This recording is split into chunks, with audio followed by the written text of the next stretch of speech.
Un saludo. Estamos en este domingo ya 19 del tiempo ordinario, metidos en estos calores del agosto, y vamos a pensar un poco en el Evangelio que ilumine nuestras vidas, que ilumine nuestra vivencia de fe. Este Evangelio de Lucas yo lo dividiría en dos partes. El primer párrafo, que hace alusión a ese pequeño rebaño, y el resto con esas parábolas de Jesús, 3 parábolas sobre la vigilancia. Vamos con ello. La primera parte: no temáis, pequeño rebaño, porque ha sido del agrado de mi Padre daros el reino. La expresión pequeño rebaño está tomada de Isaías, del capítulo 41, cuando Israel estaba en el destierro, en esa situación pues de absoluta pobreza, de estar dominado por otro pueblo, de estar en debilidad.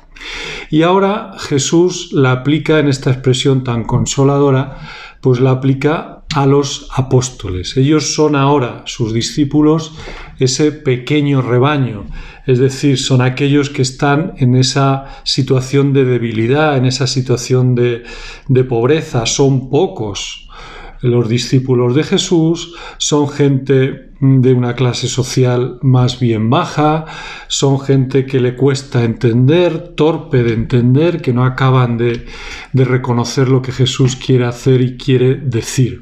Bien, pues en esa situación de pequeño rebaño, Jesús les invita: no temáis y luchad por lo que estoy proponiendo, sin tener temor a vuestra debilidad, a vuestra escasez humana. ¿Por qué?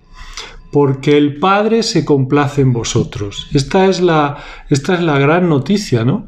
La calma, el no temor, porque Dios está de nuestra parte, porque el Padre se ha complacido por nosotros, no por nuestros méritos, no por nuestras capacidades, sino porque el Padre nos ama y lo ha querido así. Y por eso, porque no podemos esperar nada de este mundo en el fondo, sino que todo lo tenemos que esperar del Padre, por eso invita a Jesús: buscad los bienes de allá arriba, buscad los bienes del cielo, no os apeguéis a nada de esta tierra. Esto a nosotros nos es muy difícil, porque nosotros buscamos seguridades y parece que las cosas y las personas de este mundo nos dan esas seguridades que anhelamos. Y Jesús nos invita continuamente a que nos desapeguemos de estas cosas de este mundo y que busquemos con ahínco realmente las del cielo. Y la segunda parte son estas 3 parábolas sobre la vigilancia. La primera, aguardar al Señor que viene, que vuelve de una boda. La segunda es el dueño de casa que está ante la venida de un ladrón, que tiene que estar pendiente porque no sabe en qué momento podrá llegar el ladrón. Y la tercera, la del administrador fiel y prudente, que reparte a sus siervos la ración a sus horas. Es claramente una invitación a la vigilancia. Os recuerdo que estamos en ese camino que Jesús nos hizo iniciar, que el evangelista Lucas nos propone, hasta Jerusalén, hasta seguir a Cristo en la cruz, y mientras en ese camino nos va proponiendo actitudes esenciales en la vida. Una de ellas es esta, la de la vigilancia. Solo quiero notar un par de cosas en torno a esto. Primero, normalmente unimos la vigilancia al miedo. Vigilancia, viene el Señor, final de los tiempos, nuestros pecados, a temblar porque nos puede condenar. Y sin embargo, estas parábolas nos están hablando de una boda, de que el Señor viene de una boda. En la Biblia, pues la boda siempre hace alusión a las bodas del Cordero, a las bodas de Jesucristo con toda la humanidad. Entonces, no nos está invitando precisamente a una situación de miedo, sino una situación de bodas. Ese encuentro, esa vigilancia es para un encuentro de bodas.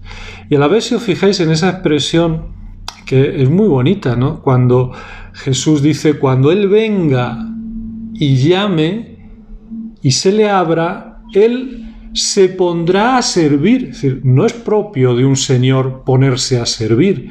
¿Qué quiere decir? Pues que es como una cena de iguales, como una cena de amigos. O sea, el mismo Señor se pondrá a servir a sus amigos. Por tanto, la vigilancia no nos tiene que llevar a una postura de miedo. No estoy diciendo con esto que no vaya a haber juicio. Son dos realidades que se pueden sostener las dos. Habrá juicio, habrá justicia, pero también es un juicio de un amigo, es cena con un amigo, que habrá que estar purificados, de acuerdo, pero mi amigo tiene medios para purificarme y para hacerme llegar dignamente a esa cena. Por lo tanto, vigilancia y miedo no. Vigilancia y confianza, vigilancia y trabajar, vigilancia y purificarse, pero vigilancia y cena de amigos.